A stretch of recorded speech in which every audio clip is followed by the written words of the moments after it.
जय श्री राम मेरे प्यारे प्यारे मित्रों। आपका हमारे YouTube चैनल ज्ञान का भंडार में हार्दिक स्वागत है।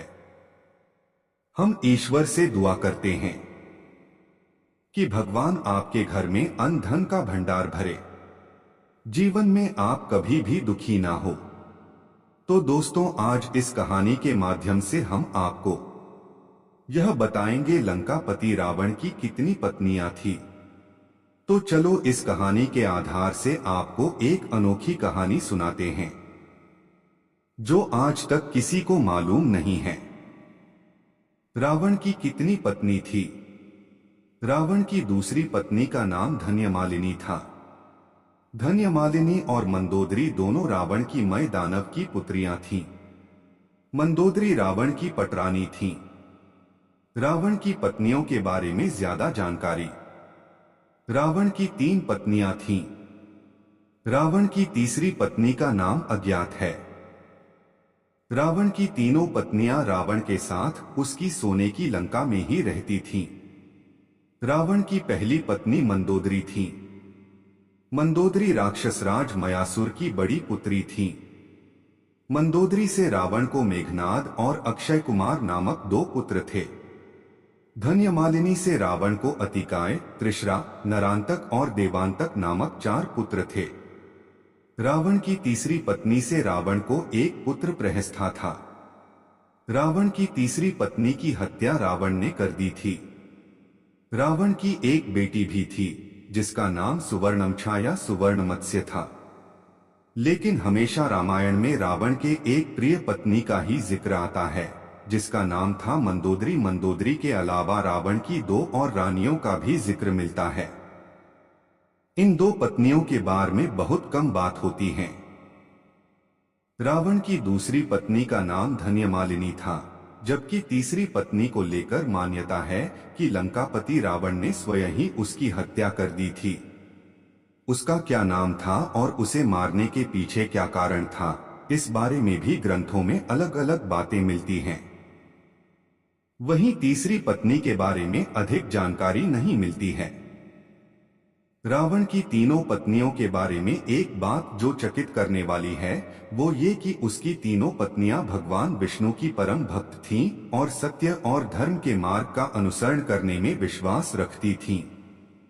लेकिन रावण से विवाह के बाद मंदोदरी और धन्यमालिनी ने भगवान विष्णु की भक्ति छोड़ दी थी। वहीं उसकी तीसरी पत्नी ने पूजा पाठ जारी रखा। ऐसी मान्यता है कि इसी बात से क्रोधित होकर रावण ने अपनी तीसरी पत्नी की हत्या कर दी थी, जिसका फल रावण को मृत्यु रूप में मिला।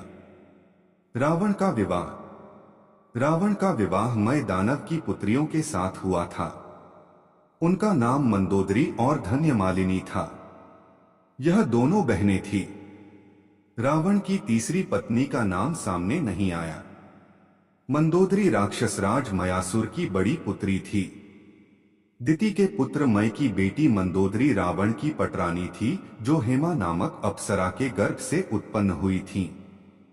लंकाधिपति रावण की पत्नी मंदोदरी का नाम पतिव्रता के तौर पर देवी अहिल्या की तरह ही लिया जाता है। लेकिन मंदोदरी रावण की अकेली पत्नी नहीं थी। साथ ही रावण की तीनों पत्नियां रावण के साथ उसकी सोने की लंका में ही रहती थी। रावण के साथ उसकी 2 रानियां उसकी सोने की लंका में ही रहती थी। रावण की पटरानी मंदोदरी और मंदोदरी की छोटी बहन धन्यमालिनी दोनों रावण के साथ रहती थी। लेकिन रावण की तीसरी रानी का जिक्र नहीं है। सीता को अपने उपहास से विचलित न होते देख शूर्पणखा असमंजस में पड़ गई थी। इस पर माता सीता ने कहा कि शूर्पणखा को चेताया कि उसके इस प्रतिशोध की आग में रावण पहले ही नष्ट हो चुका है। सीता ने शूर्पणखा से कहा कि उसे बिना शर्त प्यार करना सीखना चाहिए। शूर्पणखा क्रोधित हो गई और अपने अपमान के लिए न्याय की मांग की।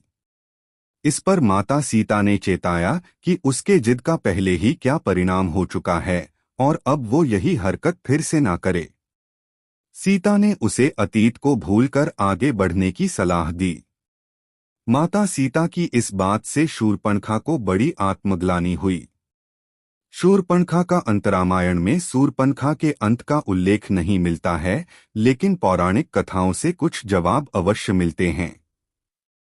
कहते हैं कि रावण की मौत के बाद शूर्पणखा विभीषण के साथ लंका में ही रह गई थी। कुछ कहानियों के अनुसार वह तपस्या करने चली गई थी।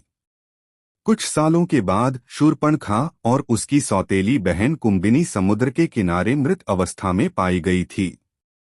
ज्यादातर लोग शूर्पणखा को केवल रावण की बहन के तौर पर जानते हैं, जिसके अपमान का बदला लेने के लिए रावण ने माता सीता का हरण किया था और जिसके परिणामस्वरूप उसका भगवान राम के हाथों वध हुआ।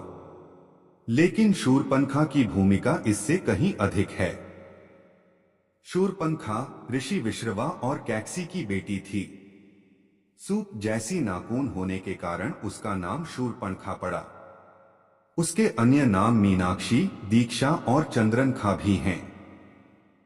सुंदर आंखें होने के कारण उसे मीनाक्षी भी कहा जाता था। शूर्पणखा आसुरी विद्या में माहिर थी और कोई भी रूप धारण कर सकती थी। शूर्पणखा का विवाह और रावण को श्राप। शूर्पणखा का विवाह कालका के बेटे दानवराज विद्युविह्वा के साथ हुआ था। मान्यता यह है कि शूर्पणखा का पति दानवराज विद्युविह्वा विष्णु भक्त था। रावण को जब यह पता चला तो क्रोध में उसने दानवराज विद्युविह्वा को भी मार डाला। अपने पति की मृत्यु से शूर्पणखा तिलमिला उठी थी। उसने रावण को श्राप दिया था कि मेरे ही कारण तेरा सर्वनाश हो जाएगा। रावण ने शूर्पणखा के पति को मारने के बाद अपनी बहन को अपने भाई खर के पास भेज दिया था।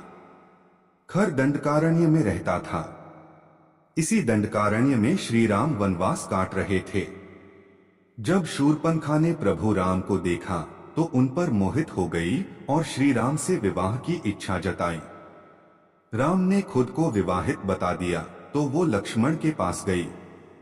लक्ष्मण ने न केवल उसके प्रस्ताव को ठुकरा दिया बल्कि शूर्पणखा की नाक भी काट दी। उसके बाद ही शूर्पणखा रावण के पास गई और उन्हें माता सीता की सुंदरता का बखान कर उनके अपहरण के लिए उकसाया। एक कथा के अनुसार जब भगवान श्री राम ने एक धोबी द्वारा माता सीता के चरित्र पर आरोप लगाने के बाद माता सीता को त्याग दिया था और जब माता सीता ऋषि वाल्मीकि के आश्रम में रहने लगी थीं, तो इस दौरान शूर्पणखा को माता सीता के वनवास का पता चला था और वह उनसे मिलने आई थी। शूर्पणखा ने इस मुलाकात में माता सीता को भड़काने का प्रयास किया। उसने माता सीता को कहा कि जो अपमान तुम्हारे पति और देवर ने मेरा किया था, तुम्हें उसी की सजा मिल रही है। शूर्पणखा से कुछ कहने के बजाय सीता मुस्कुराई और उसे कुछ ताजे जामुन दिए। सीता ने शूर्पणखा से कहा कि ये जामुन मंदोदरी के बगीचे के जामुनों के समान मीठे हैं। सीता को अपने उपहास से विचलित न होते देख शूर्पणखा असमंजस में पड़ गई थी। इस पर माता सीता ने कहा कि शूर्पणखा को चेताया कि उसके इस प्रतिशोध की आग में रावण पहले ही नष्ट हो चुका है। सीता ने शूर्पणखा से कहा कि उसे बिना शर्त प्यार करना सीखना चाहिए। शूर्पणखा क्रोधित हो गई और अपने अपमान के लिए न्याय की मांग की। इस पर माता सीता ने चेताया कि उसके जिद का पहले ही क्या परिणाम हो चुका है और अब वो यही हरकत फिर से ना करे। सीता ने उसे अतीत को भूलकर आगे बढ़ने की सलाह दी।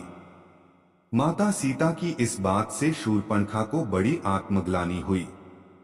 शूर्पणखा का अंतरामायण में शूर्पणखा के अंत का उल्लेख नहीं मिलता है, लेकिन पौराणिक कथाओं से कुछ जवाब अवश्य मिलते हैं। कहते हैं कि रावण की मौत के बाद शूर्पणखा विभीषण के साथ लंका में ही रह गई थी। कुछ कहानियों के अनुसार वह तपस्या करने चली गई थी। कुछ सालों के बाद शूर्पणखा और उसकी सौतेली बहन कुंभिनी समुद्र के किनारे मृत अवस्था में पाई गई थी।